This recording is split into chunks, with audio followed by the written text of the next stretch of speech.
Кара-Балыкта Бишкек жолу курулуп жаңы кеңейтилип аткандыгына байланыштуу жолдо турган мыйзамсыз павильондорду алдын ала чара колдонуп ушуларды тазалап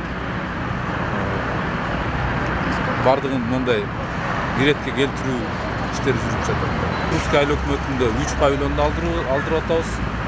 Фрунзе айыл өкмөтүндө 5 павильонду алдырып атабыз. Андан ары дагы ушул жума ичи могул тез аранын ичинде дагы көптөгөн мыйзамсыз коюлган павильондорду алдыруу боюнча иш-чаралар жүргүзүп атабыз. Кыздар болгондо алышпак эмеспи?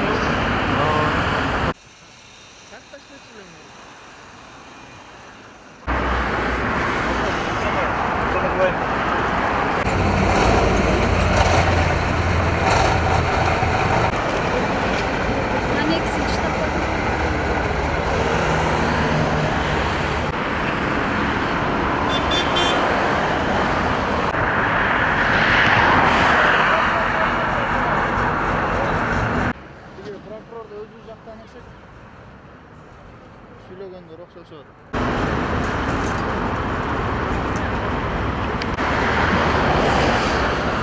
Ушунда отуруп сөйткөндө.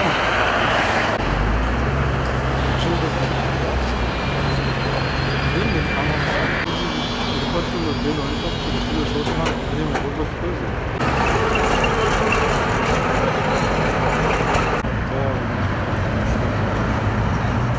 Качты?